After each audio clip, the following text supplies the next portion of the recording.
Naruto and the rest of the shinobi are no strangers to constant threats from opposing shinobi as well as otherworldly threats. Most of the defining characters in Naruto have some incredible power, but only a few can truly be considered the most dangerous. That's what we're here to rank today. Some shinobi get by on their incredible technique and others dominate with their overwhelming power, but only a small handful will find a place on this list.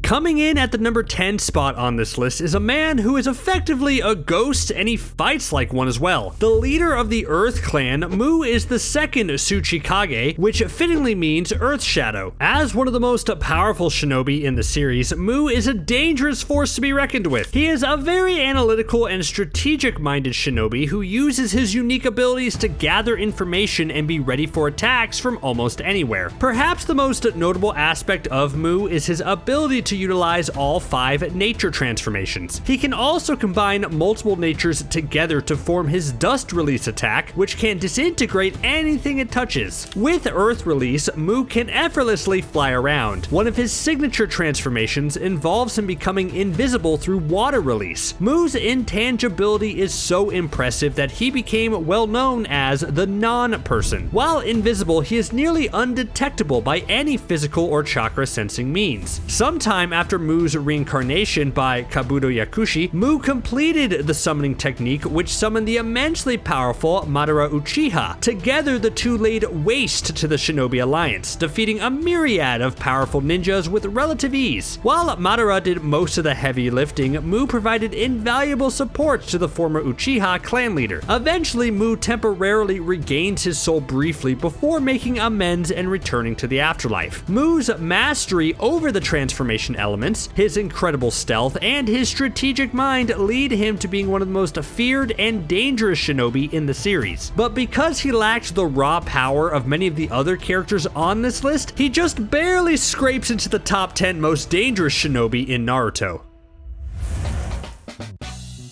Might Guy may have a funny haircut and a funny name, and yeah, he's often used for comic relief, but that doesn't take away from the fact that he is one of the most fearsome shinobi in Naruto. Also known as Master Intense Brows from Naruto, Might Guy may not look like much, but his raw physical ability would suggest otherwise. Unlike many characters in the series, Might Guy had a slow start as a budding shinobi. However, once he hit his stride, he was able to quickly surpass most of his peers. In fact, Might Guy is so strong that he was able to fight nearly on par with Madara at his peak strength. Might Guy found himself acquainted with the much more martial-oriented combat style of taijutsu. Using taijutsu, Guy created his own style known as the strong fist style, which is, to put it simply, based around doing as much physical damage to the opponent as possible. Might Guy has no problem outputting an impressive amount of damage with his physical strikes. He is so renowned for his own style and damage output that he is universally believed to be the best physical fighter in the series. While he may be focused on physical strikes, Guy still possesses a wide assortment of ninja abilities that don't revolve around punches and kicks. While a powerhouse in his own right, Guy is able to further enhance his abilities via the opening of the 8 inner gates. With each gate he opens, Guy becomes stronger, more durable, and gains access to more abilities. Though as more gates are opened, he gets closer and closer to losing his life. A shining example of a late bloomer who overcame his weaknesses, Might Guy came into his own to become one of the most impressive fighters in the series.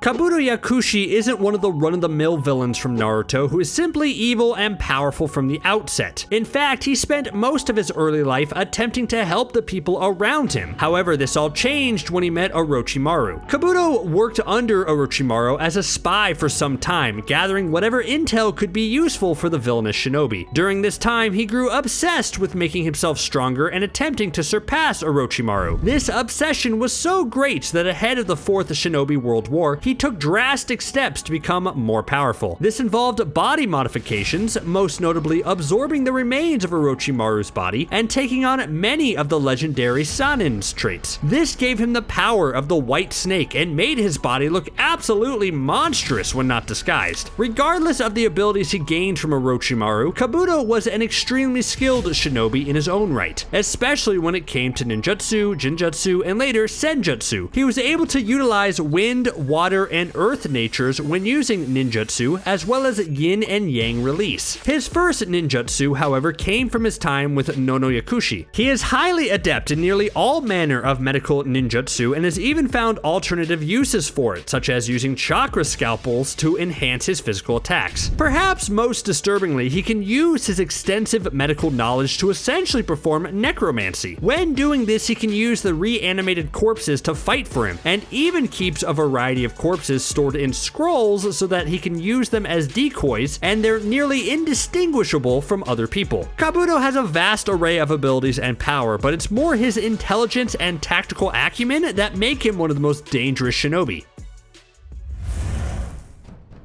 The master of Kabuto, Orochimaru, is an extremely powerful villain that no other shinobi was willing to take for granted. Whether or not Kabuto surpassed Orochimaru was up for debate, but even if he did, it was only through taking whatever power Orochimaru had left behind. Orochimaru's main goal was to find all the secrets that the world had to offer. To accomplish this, he pursued immortality with no regard for the people he trampled along the way. Due to his sadistic nature, he not only didn't care about what he did to gain power, but reveled in the evils he committed. He tortured and experimented on prisoners, ended the lives of countless shinobi, and nearly corrupted Sasuke into becoming his avatar. One of Orochimaru's most notable traits is his snake-like attributes, both in personality and appearance. Plus, whenever he takes over a body, they inevitably resemble his own appearance. His true form is a vaguely humanoid and horrifying embodiment of a giant white snake. Unsurprisingly, Orochimaru comes with a host of powerful and varied abilities, many of which come from his impeccable talent with chakra and his intense body modifications. In his snake form, he can perform the living corpse reincarnation and take over the body of whoever he eats. This gives him all of the abilities of the host and allows him to retain whatever capabilities he had previously. This causes him to become ever more powerful as time goes on. Due to his long lifespan and living corpse reincarnation ability, Orochimaru can utilize all 5 nature transformations as well as yin and yang release at will. And of course, he has the ability to summon snakes, because why wouldn't he?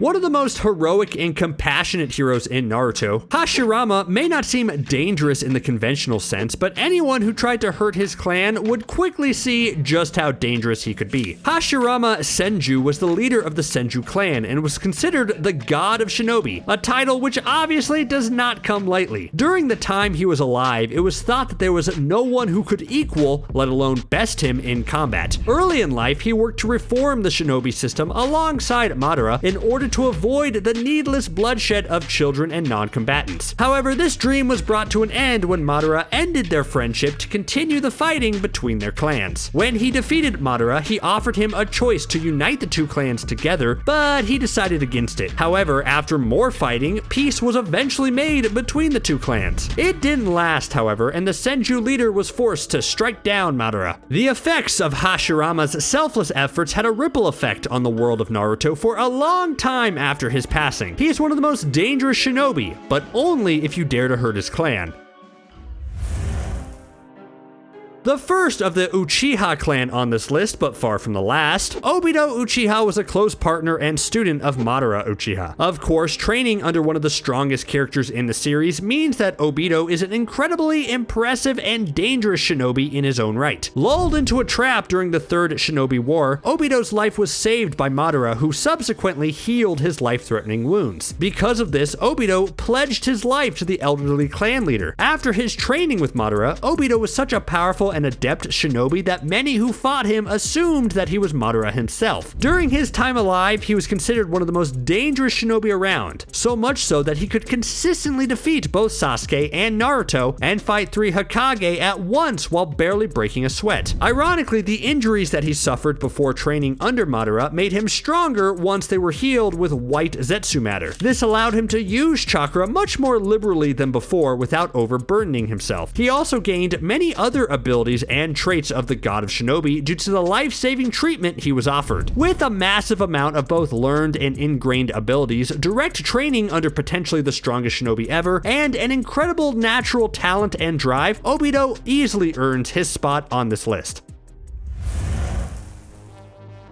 Being one of the defining edgelords in a series full of them is no easy feat, but it's one that Nagato, aka Pain, undoubtedly deserves. But Pain is not all edge and no point. In fact, he is easily one of the most threatening characters in the entire Naruto canon. Pain formed an Akatsuki with the noble goal of bringing peace to the shinobi. As one of the strongest shinobi ever, Pain had an incredible affinity for chakra and had a nearly unending pool of energy he could draw from. And despite his incredible chakra power, he was able to hide his chakra from any sensors by constantly altering its signature. One of his most notable traits is his double Renegani eyes, which he was able to control due to being an Uzumaki. Because of this, he had access to all of the 6 paths techniques, most considerably the outer path. This allowed him to become a puppet master and control 6 bodies that can perform any technique Pain could utilize remotely from great distances. It's hard to find a good guy necromancer, and Nagato is no exception, but it's hard to deny just how unbelievably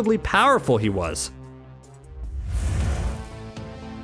If you were making a list of the all-time greatest anime rivals, there's no question Sasuke would be deserving of a spot right near the top. As the lifelong rival of the series' protagonist and namesake, Sasuke was always one step behind the main Naruto, but was never quite able to surpass him. Not for long, at least. However, being just behind one of the most impressive shinobi ever to exist is no small feat, and it's what earned Sasuke this very high spot on this list. As one of the last Uchiha, Sasuke was a bit lonely by default, but in time, due to their shared experiences, Sasuke and Naruto became close friends and spirited rivals, pushing each other to greater heights. Unfortunately, after learning about Itachi's slaughter of the majority of the remaining Uchiha clan, Sasuke dedicated much of his life to revenge and avenging the loss of his clan at the hands of his brother. Both Sasuke and his brother were renowned as some of the most talented members of the remaining Uchiha clan, and it was clear that Sasuke was a wunderkind. Even Madara himself says that Sasuke would have made a better apprentice than the incredibly powerful Obito Uchiha. Sasuke has access to all the nature transformations as well as yin release, and is a master in most ninja arts. But as powerful as Sasuke is, his rival and an Uchiha clan leader still have him beat.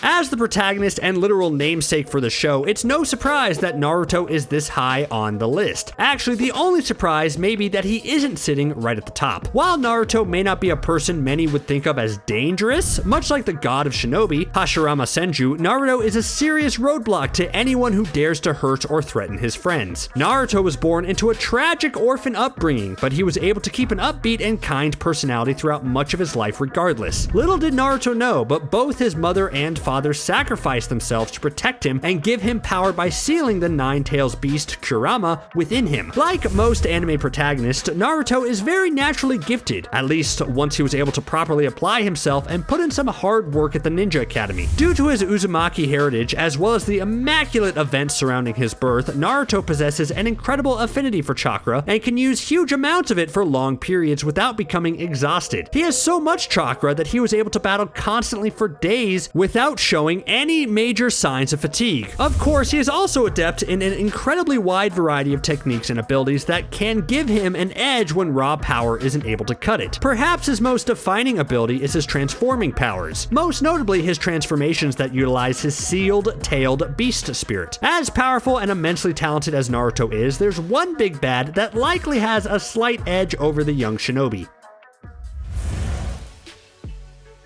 Madara isn't just the big bad of the series, he's arguably the big bad of the entire world of Naruto and plays an integral role in the story from start to finish. Most characters have some kind of motivation that either directly or indirectly comes from something he has done. Madara was the legendary leader of the Uchiha clan. He attempted to secure a peace with his best friend Hashirama of the Senju clan, but ultimately Madara's pride, lack of trust, and sense of duty to his clan led him to squander every opportunity that arose. With such a legacy, it's no wonder that Madara Uchiha is likely the strongest shinobi ever to exist when at his peak. While he could never surpass his friend Hashirama in life, after being reincarnated by Kabuto Yakushi, all of Madara's abilities were amped up to the max. While he was the second and most powerful shinobi of his time, after his reincarnation, he may have been the strongest ever. Unsurprisingly, Madara possessed a nearly endless supply of chakra and was able to fight for a long period periods of time without needing to slow down. He could also utilize all nature transformations as well as yin and yang release and wood release thanks to Hashirama's DNA. As if Madara needed any more proof as to how dangerous and devastating he could be, his nearly solo fight against the Shinobi Alliance is all the proof you would need. The guy literally pulls 2 meteorites down to Earth to destroy the Alliance. Madara was nearly unchallenged both in life and after his reincarnation. Both his power and his disregard for human life easily make him the most dangerous shinobi in the series.